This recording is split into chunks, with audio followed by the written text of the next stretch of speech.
Have you ever felt like no one's truly listening to you when it comes to your health? And are you tired of being passed from one professional to another without ever getting any answers? And what if the key to recovery isn't just treatment, but finally being heard? In this episode of The Wellness Shift, I sit down with Ayush, one of our long-term clients, who shared his powerful story of navigating persistent pain, frustration, and finally breakthrough.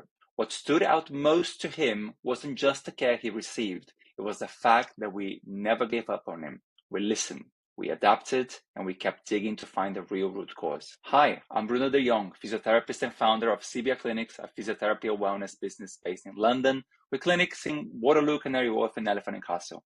We are passionate about helping our communities stay active and pain-free, no matter what age or starting point, by uplifting their physical and mental well-being through expert physiotherapy, movement, and mindset support. Each week on this podcast, we bring you real conversations with clients, physiotherapists, and health professionals to explore what it really takes to feel well and stay well for the long run. So Ayush, thank you so much for taking time to be a guest today on the Wellness Shift podcast. My pleasure. Good to be here. That's great. It's really my pleasure to have you participating because you've been a client for a while now. You've been coming and going.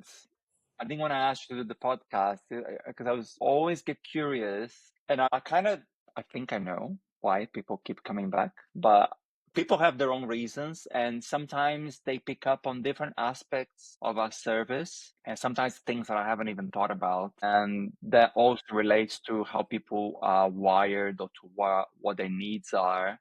It's been a journey, yeah. And then you were with us for 6 months, and you actually do our memberships, don't you? Because then you have that accountability, and you come every month, and you have your checkup. And so you did 6 months, and then I think you were traveling for 6 months. I was, yeah. Got the energy back, so decided to put it out there. Yeah. Traveling for 6 months, came back in April. Yeah. And now it's been, I think, another 3 months or so. Yeah. Back in Came straight back. And I was like, oh, he's back. What made you feel that we were the right fit for you? Good question. So I actually I'd been to like 5 physiotherapists before I came to CBR. And the reason, firstly, the reason I went to 5 different physios was because I had a slip disc in L5-S1, like a nerve pinch. So it really sucked. And every different physio said a different thing, which is fine. I know there's multiple different ways to convert it, the same kind of solution. But what I felt CBR did that I didn't find really anywhere else is that you kind of started from first principles. It was like, I could explain every single symptom I had. And instead of being like, we're going to try this and then just kind of stick with it, we did like a really iterative solution. So I felt like I was being heard. And I tend to speak a lot. And I just info dumped all of the symptoms I had. And then we came up with a kind of iterative process. And we tried something, worked a bit, maybe not perfectly. Then we iterated on it. We tried it again. And we keep doing little different things. And so I felt like even if we, for example, weren't immediately solving it, although we did actually pretty quickly, I knew kind of that there was a sense of like comprehensiveness that eventually being systematic would actually make sure my solution was found. And it felt like whatever the way we were doing it was going to last long term as well. Because I kind of understood the mindset and the framework behind how we were approaching it, rather than just like being prescribed exercises. Because I'm a bit of a hypochondriac and I like to know why I'm doing what I'm doing. And then with you, I actually genuinely did feel like I understood the purpose of what we were doing. And so there was longevity in that. And understanding, I really believe this, and helping people understand why you're doing things the way we're doing and why this is happening with you, and really getting people to understand what the condition is, and then what do we do, so really putting everything on the table, it helps the recovery. Yes. It not only just for the actual recovery, but I think just the mental side of it, because so much of recovery, I guess, is also like being optimistic. And for me in particular, it was quite a complex situation because it like tied down from my shoulder all the way to my upper back and my lower back, but there was no idea kind of where to start, at least in my head, and just kind of organizing all of those thoughts and knowing that there was a path forward was in itself like a big relief. And then you could like take a bit of the mental burden off your shoulders, like no pun intended. But yeah, definitely that was, you're addressing like the mental side and the physical side, obviously, as well. And that I think is the right way to go about physio for me. Yeah. Yeah. Great. And so before we met, when you were having all this trouble, how was that stopping you from living the life you wanted, how you wanted? Mm. Pretty much 100%. Like I feel like there was a buildup for several years for me where like progressively my shoulder would ache and then I wouldn't be able to do kind of minor things, like wouldn't be able to do the exercises I wanted to do. I felt like I couldn't sleep on the side. And that slowly started to progress into bigger things. Like I couldn't sit down on the floor. I couldn't like I meditate regularly as well. Well, I used to. And I wouldn't be able to sit straight. So it would be like a kind of pain that I didn't want to actually be focusing on at the time. It was like a passive, chronic undercurrent of like discomfort all the time. And that would slowly get worse, worse, worse. And it would go down to my lower back. And eventually, like, I would stop doing the things that energized me. So it would be like a vicious loop. Like, I would stop exercising, I would stop meditating, I would stop partying, which is for me is like a really big deal. Oh, that was the last thing to go, but I still definitely at some point it got really, really bad where the nerve actually got pinched. And then at that point it's like I could hardly walk around, just period. I couldn't carry anything. I had to like everything was in pain. It's like there was like a 90% energy tax to do anything in the house. Mental state was completely gone because you feel like you're paraplegic almost. And it's like your sense of like, oh, like I love to be out and about. I'm super active, hyperactive, if anything. And like I felt extremely restricted. And then you just kind of feel like there's this friction to doing anything. And then you start questioning like, oh, what's the point of like being young if you can't actually like use your body? Like you're only as good. Maybe my philosophy, at least for now, is like your health is obviously like your limiting factor to experience the world. And so if that is heavily restricted, it's a big problem. And overcoming that was like still a work in progress, but overcoming that is like kind of like bringing your soul alive again.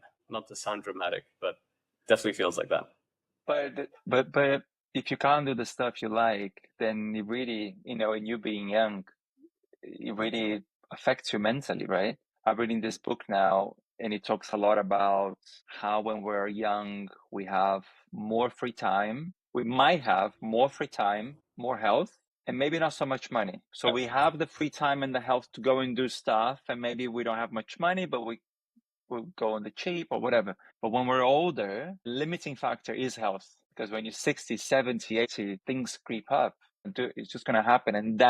And then you might have free time when you're older, and you might have the money, but you don't have the health to go and travel, or you're scared of doing things. But if you then don't have the health when you're young, if you have the time, if you have the money and you don't have the health when you're young, it's Yeah, I fully agreed. It's like every moment that let's say I wasn't working, I was, instead of actually enjoying the free time, it was simply just recovery. It was like biding time to not make the situation worse. And so that's like, it's not really a way to live. So for sure, doing physio was like the most important, like unblocker of all of this stress for sure. yeah.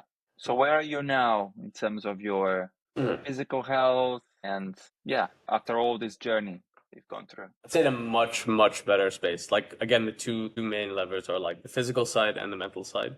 So the physical side, basically to condense the story, it's like I felt like the issue progressed from my kind of left shoulder all the way down to my like lower back and then my nerve pinch. So kind of the journey I had to take was to unwind it backwards. To start off with the nerve pinch and then work my way back up. So I'm at the state where like the chronic upper back tightness is gone. Like that was a huge limiter. That's like I think the biggest blocker for the longest time rather for my day-to-day kind of well-being. Now it seems to still be localized to my shoulder, but it's like the last annoying little barrier before it kind of like undoes all of the major problems for sure. And so in that respect, I feel like I made a lot of progress, and that's also as important as actually having made the progress, because I kind of had lost hope a little bit before, where it was like, I'm doing a bunch of things to try and solve this.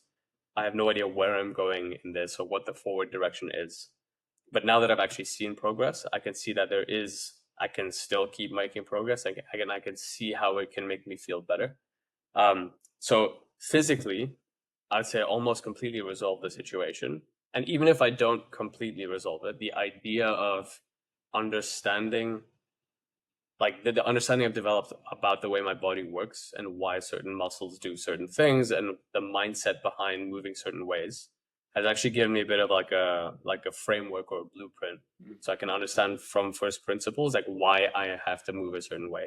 So that's gonna have like effects down the line, for example, rather than waiting till I'm 60 and I, break my hip, but until I start squatting or something like that. Like now I can understand why I'm doing certain things. And I think the value is actually like invaluable. Can't really put a Right. price on it. You carry on. You just carry over all this Yes. learning, right? You learn. You've educated yourself on how your body works and why things happen the way they do and why you move the way you do. So, like you said, that carries over. So it's great. Yeah. Yeah. Yeah, definitely, definitely. I'm like a very stubborn kind of person. Like if I don't understand why I'm doing something, I just won't do it. And on the flip side, if I understand why I'm doing something, it'll still take me a bit of inertia to like get consistent in practice, but I'll have the long term kind of the underlying motivation and the like I'll do it for myself, not because somebody told me to kind of. So that's the difference, but I think between like a good physio and like extremely good physio is like the one who can not just resolve your problem, but helps you resolve your own problem by making you understand it. Yeah, and that's really important for us as well, that they have a hold people's hand as much as they need, but it's really important for us that they can go and do their own thing and they understand the whys and the hows. Exactly, yeah. So, we were talking the other day and you said that you have a personal trainer now. I think you have a membership. So you have this membership with us and you have a membership at the gym. So, you obviously you're very invested on your health and this is why one of the reasons I love working with you. But what is it that you kind of already said a few things, but what advice would you give to people when they're looking for, it could be a physio or they're looking at a personal trainer? So what advice would you give them? What they need to look out for? And maybe even if you see this, that's maybe a red flag. Okay, yeah, that's a very, very good question, actually. What I'll say is obviously biased towards my way of wanting to understand things and work through things.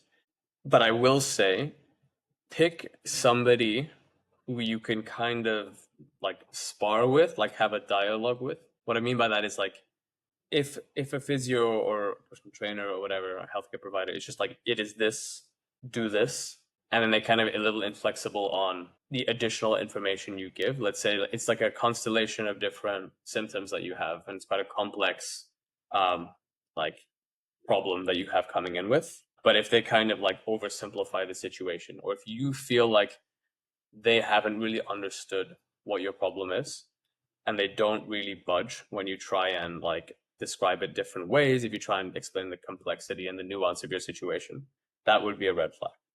That's an issue that I actually had with the four physios I saw before I came to you, was that, for example, I was actually misdiagnosed 3 times, which is actually insane. Like I had to get an MRI eventually to actually get the right diagnosis. And it's fine. Like I guess being misdiagnosed isn't the end of the world, because as long as you can like iteratively work towards the actual problem, fine. But the idea that like, oh, it is this, I was just told to try meditation, which I already do. And then that was kind of the end of the story. And then you kind of feel hopeless and lost. And a lot of people, I think, they kind of stop looking. And this is the big piece I want to recommend, is that inevitably when a healthcare provider, like one of many, might not give you the solution, don't necessarily stop looking. Your situation is not hopeless.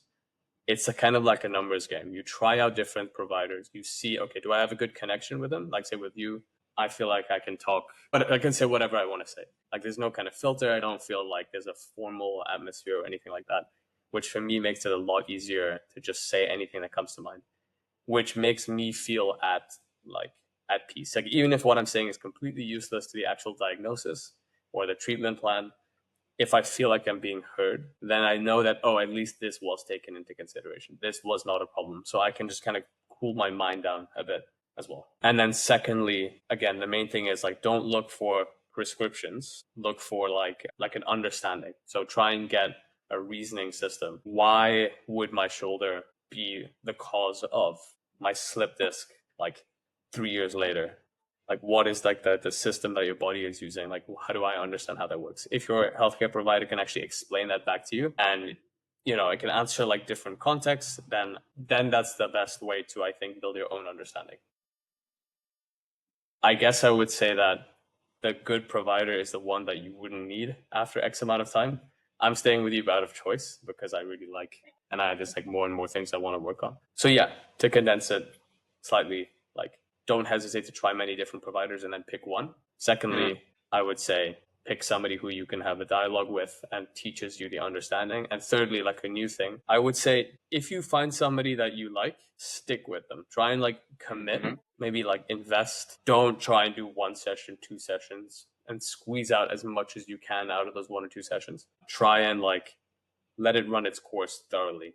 Because I think the best approach is probably like scientific, where you're not just jumping into one thing. You kind of have an informed like restriction of what it could be, and then you iteratively work towards your answer. Basically, it takes time and a bit of money, but it's worth it. Yeah, absolutely. It's like everything in life, isn't it? I do business coaching, for instance, and I've been with them now for 2 years, and there's still more in the bag.